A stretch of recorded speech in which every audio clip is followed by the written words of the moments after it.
Thangalaan and Dasavatharam இந்த ரெண்டு படமும் ஒரே ஒரு விஷயத்தை தான் குறிப்பிடுதான். கதைகள் 100 இருந்தாலும் கண்டிப்பாக வரலாறுன்ற ஒரு விஷயம் இருக்கு இல்லையா, அது ஒன்றா தானே இருக்கும். எஸ், இதை வந்து டீகோட் பண்ணி ஆகணும்னு நான் ரொம்ப நாள் வெயிட் பண்ணிட்டு இருந்தேன். ஆரோ ப்ளஸ் நேர்களுக்கு வணக்கம், நான் உங்கள் நண்பன் டென்சில். இன்னைக்கு தங்கலான் அண்ட் தசவதாரம் படத்தை பற்றி பேச போகிறோம்.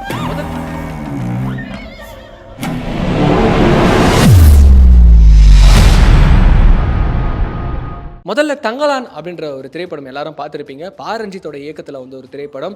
இந்த ஒரு படத்துக்கு இந்தியன் ஃபிலிமே வெயிட் பண்ணிட்டு இருந்துச்சு, இந்தியன் ஃபிலிம் இண்டஸ்ட்ரியை வெயிட் பண்ணிட்டு இருந்துச்சு அப்படின்னு சொல்லலாம்.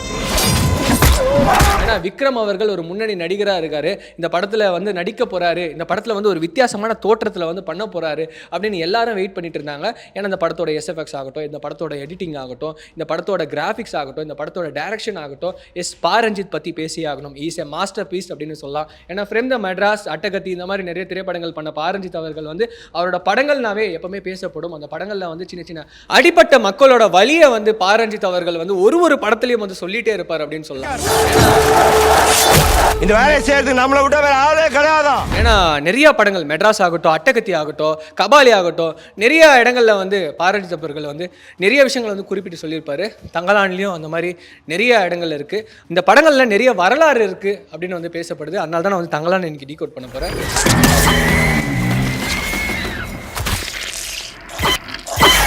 தங்கலான் இதோட பொருள் என்னன்னு கேட்டிங்கன்னா, ஒடுக்கப்பட்ட இனத்தோட ஒரு தலைவன் அப்படின்னு சொல்றாங்க, ஊர்காவலன் அப்படின்னு சொல்றாங்க, அடிப்பட்ட மக்களுக்காகவே குரல் கொடுக்கிற ஒரு தலைவன் அப்படின்னு வந்து தங்கலானை குறிப்பிடுறாங்க.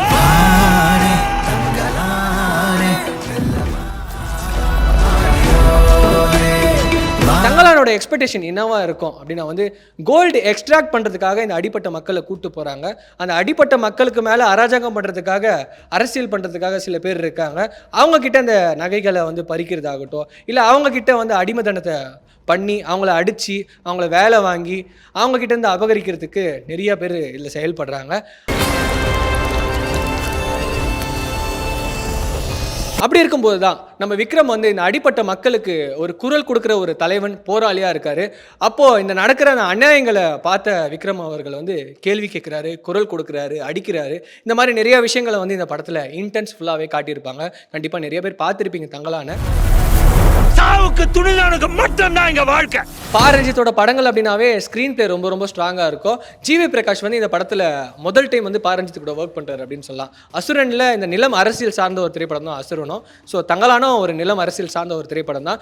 ரெண்டு படத்துலையும் ஒரு வேற மாதிரி மியூசிக் போட்டிருப்பாரு. ஏன்னா அசுரனில் வந்து ஒரு மாதிரி இன்டென்ஸ்ஃபுல்லாக இருக்கும், ஒரு மாதிரி சோகமாக இருக்கும். தங்கலானில் வந்து ஒரு குரல் கொடுக்குற மாதிரியே ஒரு மியூசிக் இருக்கும். ஏன்னா ஒரு அந்த கலருக்காகட்டும், இல்லை அந்த ஆம்பியன்ஸ்க்காகட்டும், அந்த செட் பண்ணுற மாதிரி நம்ம ஜிவி பிரகாஷோட இசை சூப்பராகவே இருக்கும்.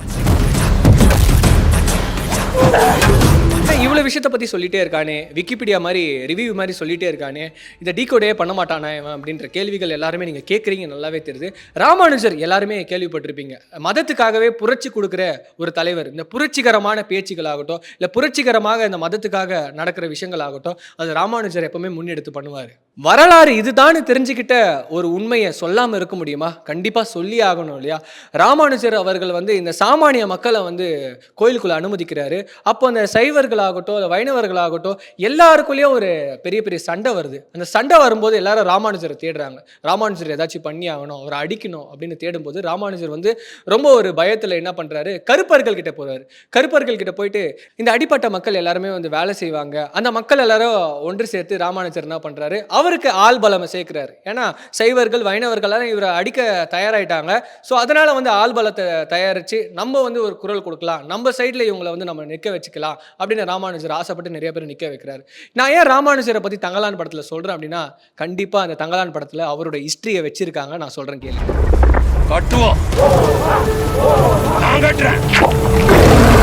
ராமானுஜர் ஒரு 11th செஞ்சுரியில் பிறந்த ஒரு நபராக இருந்தாலும் அவரோட அரசியலை ஃபாலோ பண்ணுறதுக்கு நிறைய பேர் இருக்காங்க. மறைமுகமாக இப்போ இருக்கிற அரசியல்வாதிகள் ஆகட்டும், மறைந்த அரசியல்வாதி ஆகட்டும், எல்லாருமே ராமானுஜமை ஒரு ஃபாலோவராகவே நிறைய பேர் வந்து அவரை ட்ரீட் பண்ணியிருக்காங்க, அவரை ஃபாலோ பண்ணியிருக்காங்க அப்படின்னு சொல்லலாம். நான் ஏன் தங்கலான் படத்தில் இவர் குறிப்பிடுறேன்னா, பசுபதி அவர்கள் வந்து ஒரு வேஷம் நடிச்சிருப்பார் நம்ம தங்கலான் படத்தில். அப்போது அந்த எதிரில் இருக்கிற நபர் வந்து பசுபதியை பார்த்து சொல்லுவார், இந்த ராமானுஜம் சொன்னார், சாமானியர்கள் எல்லாரும் வந்து கோயிலுக்குள்ளே அனுமதிக்கணும் அப்படின்னு சொல்லிட்டு உங்களோட ஆட்டம் பெருசாக தாங்க முடியலடா அப்படின்ற மாதிரி எதிரில் இருக்கிற ஒரு நபர் வந்து மறைமுகமாக வந்து நம்ம பசுபதியை வந்து கேட்பாரு. அது மறைமுகமாக கூட சொல்ல முடியாது, தெளிவாகவே கேட்பாரு. கேட்கும்போது அந்த ஹிஸ்ட்ரி வந்து வெளிப்படையாக வந்து எல்லாருக்கும் தெரியும் அப்படின்னு சொல்கிறான். ரஞ்சித் ஒரு கிளவர் மைண்டடாக ஒர்க் பண்ணியிருப்பாரு. இந்த ஒரு பெரிய விஷயத்த ஒரு சின்ன இடத்துல வச்சு அழகாக வந்து ரஞ்சித் அவர்கள் வந்து காட்டியிருப்பாரு.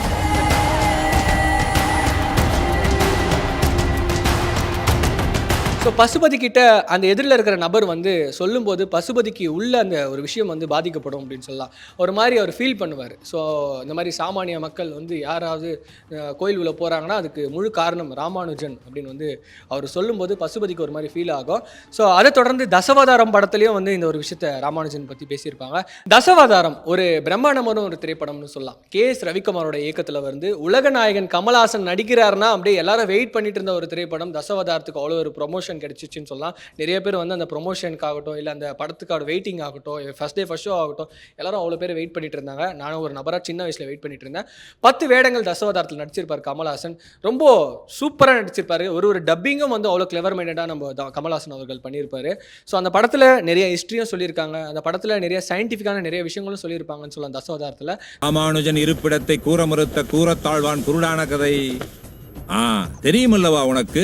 தசவதாரத்தில் ராமானுஜனோட புரட்சியை அழகாக வந்து நம்ம KS ரவிக்குமார் அவர்கள் காட்டியிருப்பாரு. அடியேன் ராமானுஜன் தாசன் அப்படின்னு வந்து கமல்ஹாசன் அந்த ஒரு ஃபைட் சீன் ஒன்று நடக்கும். அந்த கோயில் உள்ள ஒரு ஃபைட் சீன் நடக்கும். அந்த ஃபைட் சீனில் அவர் ஒரு மாதிரி நடிக்கிறதாகட்டும் இல்லை பாடி லாங்குவேஜ் ஆகட்டும், அவர் பண்ணுற அந்த மோஷன் ஆகட்டும், எல்லாமே ஃபுல் அண்ட் ஃபுல் டிஃப்ரெண்ட்டாக இருக்கும். அப்போ வந்து அந்த ராமானுஜனோட ஃபாலோவர் அப்படின்னு வந்து கமல்ஹாசன் வந்து குறிப்பிட்டு அவரோட அனலைஸ் பண்ணி நிறைய விஷயங்களை பாடி லாங்குவேஜ்லேருந்து அழகாக சொல்லுவார்.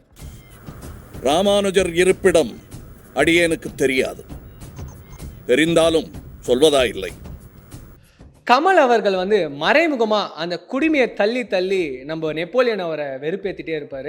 ஏன்னா மறைமுகமாக சில விஷயங்களை வந்து காட்டிகிட்டே இருப்பார். மறைமுகமாக நான் இந்த ஒரு விஷயத்தை சேர்ந்தவன், இந்த ஒரு சமுதாயத்தை சேர்ந்தவன் அப்படின்னு வந்து கமல் காட்டிகிட்டே இருப்பார். நெப்போலியனும் கமல்ஹாசனும் சைவர்கள் வைணவர்கள் இருந்தாலும் 2 பேருமே வந்து ஸ்பிரிச்சுவலாக 2 பேரும் ஒரே இடத்துல வந்து ஸ்டூடெண்ட்டாக வந்து பாடம் படிச்சிருப்பாங்க. அதனால் என் முன்னாள் நண்பனே அப்படின்ற மாதிரி குறிப்பிடுவார்.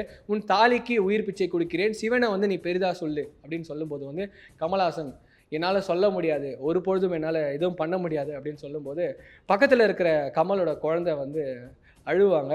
அழுது அப்பா இதை ஒத்துக்கோ, இந்த ஒரு விஷயத்த நீ ஒத்துக்கோ, நீ வந்து சொல்லுப்பா, அப்போ தான் நம்மளை உயிரோடு விடுவாங்க அப்படின்னு அழும்போதும் வந்து கமல் ஒரு சீனில் அழுதுருப்பாருங்க. லிட்ரலாக என்ன ஆக்டிங்க எமோஷ்னலாக அந்த சீனில் ஒரு மாதிரி எதுவுமே என்னால் பண்ண முடியாது, நான் என்னால் சொல்ல முடியாது அப்படின்ற ஒரு விஷயத்த வந்து நான் எப்போவுமே இப்படி தான், நான் இதை தான் ஃபாலோ பண்ணுவேன் அப்படின்ற ஒரு விஷயத்த வந்து கமல் கரெக்டாக காட்டியிருப்பார். அந்த நடிப்புலையும் வெளிக்கொண்டு ரொம்ப சூப்பராக காட்டியிருப்பார்.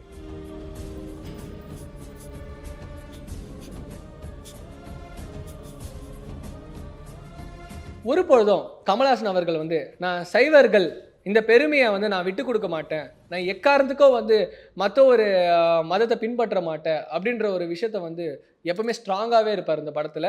அதுக்கப்புறம் வைணவர்கள் எல்லாருமே சேர்ந்து கமலை அடித்து கல்லை கட்டி அதுக்கப்புறம் அந்த கடலை இறக்குவாங்க. அப்போ தான் எல்லோரும் ஒரு பாட்டு ஒன்று கேட்டிருப்பீங்க, நமோ நாராயணன் ஒரு பாட்டு ஒன்று கேட்டிருப்பீங்க. எல்லாருக்கும் மனம் உருகிற மாதிரி ஒரு திரைப்படமாக தசவதாரத்தில் அந்த சீன் ரொம்ப அமைஞ்சிருக்கும் அப்படின்னு சொல்லலாம். ஹிஸ்டாரிக்கல் அப்படின்ற ஒரு விஷயம் வந்து சினிமாலேயும் இருக்குது. நிறைய இடங்களில் வந்து டார்க் சைடாக ஒளிஞ்சிருக்கு அப்படின்னு சொல்லலாம். ஏன்னா டேரக்டர்ஸ் அவ்வளோ கிளவர் மைண்டடாக நிறைய இடத்துல ஒர்க் பண்ணிட்டு இருக்காங்க. ரஞ்சித் ஆகட்டும், ஸோ இந்த சைடு ஆகிற KS ரவிக்குமார் ஆகட்டும், இந்த மாதிரி நிறைய டைரக்டர்ஸ் வந்து அந்தந்த இடத்துல வந்து ஹிஸ்டாரிக்கலாக ஒர்க் பண்ணிட்டு இருக்காங்க. ஸோ கதைகளில் வரலாறுகள் இருக்குது. கண்டிப்பாக உங்களுக்கு இந்த படம் பற்றி தெரிஞ்சிருந்தா, தங்கலான் பற்றி தெரிஞ்சிருந்தா, இல்லை தசவதாரத்தோட ஹிஸ்டரி பற்றி தெரிஞ்சிருந்தா கண்டிப்பாக நீங்கள் கமெண்ட்ஸில் தெரிவிங்க, நாங்களும் தெரிஞ்சுக்கிறோம். இன்னும் நிறைய படங்கள் பற்றி இந்த மாதிரி பேசலாம். உங்களிடம் விடைபெறுவது நான் உங்கள் நண்பன் டென்சில். பாய்.